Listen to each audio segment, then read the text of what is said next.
The outgrowth present on epidermis are called epidermal appendages. These epidermal appendages are of two types.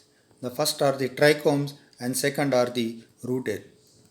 Trichomes, first, all the unicellular and multicellular appendages of epidermis are designated by the term trichomes.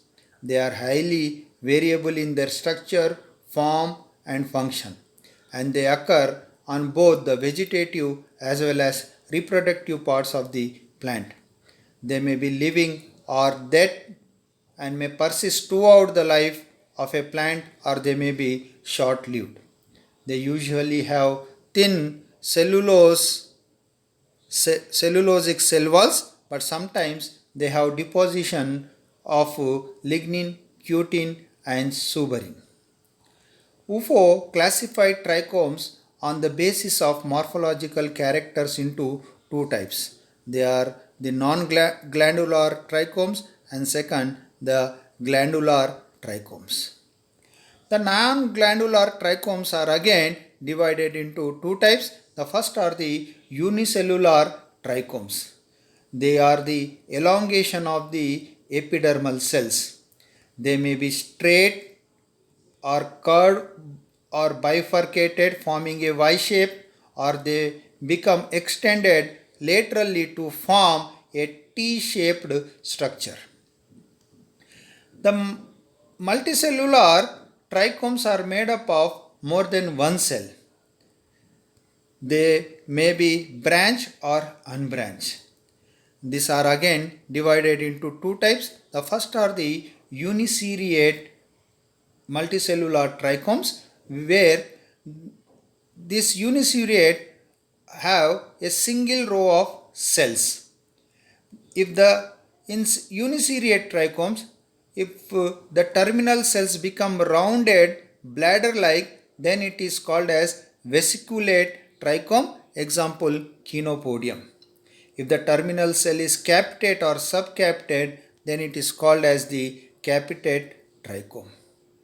The second type of multicellular trichomes are the multiseriate trichomes. The multiseriate trichomes are made up of several rows of cells.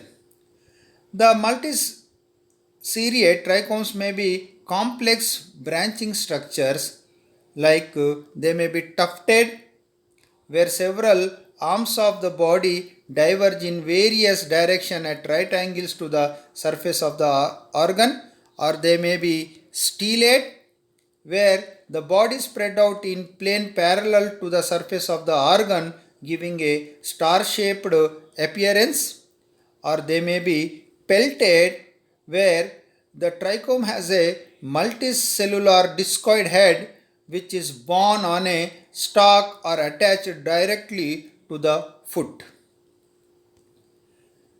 Next, the glandular trichomes. The unicellular or multicellular trichomes, which secrete various substances, are called as the glandular trichomes.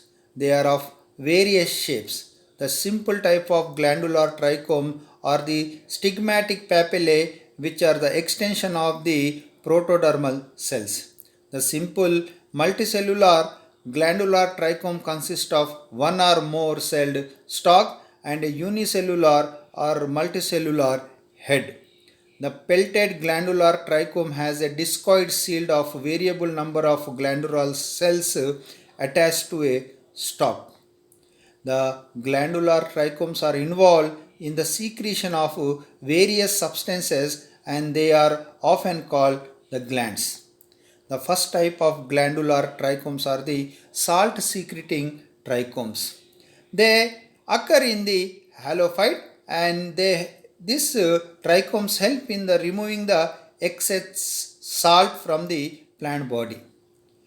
Usually, this trichome consists of a bladder-like secretory cell or cell at the end of a narrow stalk.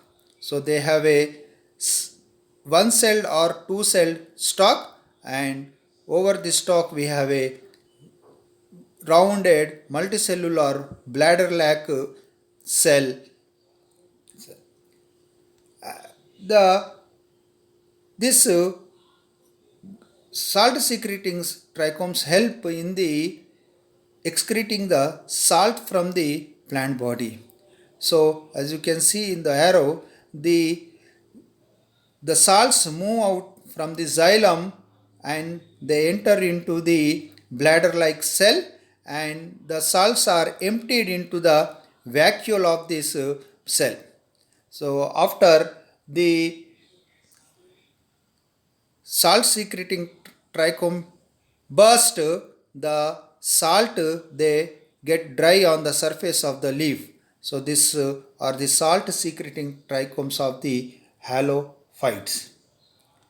The second are the nectar secreting trichomes. In many plants, nectar is secreted through unicellular or multicellular hairs, which are specially rich in endoplasmic reticulum. So here you can see the nectar secreting trichome of Lonicera japonica. Then stinging hairs. The stinging hairs of Eutrica are highly specialized glandular trichomes. They consist of a single long cell which has a broad bladder-like base and a narrow needle-like upper part. The broad base is surrounded by the epidermal cells which are raised above the level of other epidermal cells. The wall of the distal needle-like part of the secreting cell is impregnated with silica at the tip and with calcium somewhat lower side. The very tip is very spherical and breaks off along a predetermined line when the hair is touched. The broken tip resembles the tip of a syringe and thus easily penetrates the skin, into which the poisonous irritating contents like histamine and acetylcholine are injected. Then collators. The trichomes secreting sticky substances are called collators. They are glandular trichomes consisting usually a multicellular head and a stalk. All external and often also the neighboring epidermal cells have the ability to secrete these sticky substances. The sticky substance, frequently a mixture of terpenes and mucilage, reaches the gland surface usually by rapid rupture of cuticle. Collators appear mostly on the buds of the Pyrus malus, the rosa, and the coffee. Mucilage or the slime secreting trichomes occur in Rumex and Rheum. The secreted mucilage is mainly a polysaccharide and extrudes through the pores in the cuticle or by its rupture. Then the saggy glands such as those of Viola have a multicellular central core of cell which is surrounded by a layer of palisade-like elongated secretory cells. Coming to the functions of trichomes, the foliar trichomes help in reducing the transpiration and the intensity of illumination. The hair present on stigma are helpful in pollination. When present on seeds, they are helpful in the dispersal of the seeds. The secretory trichomes help in the chemical defense. The stinging hairs protect plants from the animals. Coming to the importance of trichome, first the taxonomic and phylogenetic importance. Trichomes are of characteristic form in many taxa and have been successfully used in taxonomy in the classification of genera and species in some family. The trichomes also have the commercial importance. The unicellular hair of cotton seeds are the source of the cotton. The unicellular hair of seed coat of Bombyx ceiba are also of commercial importance. The second type of epidermal appendages are the root hair. The root hair arise just in the zone of active cell division. They are always unicellular and unbranched and are a direct lateral extension of the epidermal cell of the root. So you can see the root hair are the extension of the epidermal cells of the root.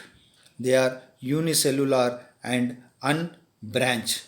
Their walls are generally thin and made up of cellulose with an outer covering of calcium pectate.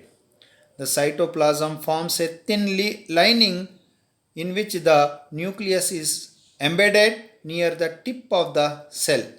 There is a single large central vacuole that is filled with absorbed water and mineral substances. The root hair is short lived and dies after a few days or a few weeks. The new root hair develops near the tip as the root grows and the older one collapses. The new root hair do not arise among the older ones. In some plants, the rhizodermal or epidermal cells giving rise to root hair are smaller and with dense cytoplasm. They are called trichoblast or piliferous cells. The function of root hair is to increase the absorbing surface of the root, and root hairs by means of their lateral extension come in contact with otherwise untapped sources of water.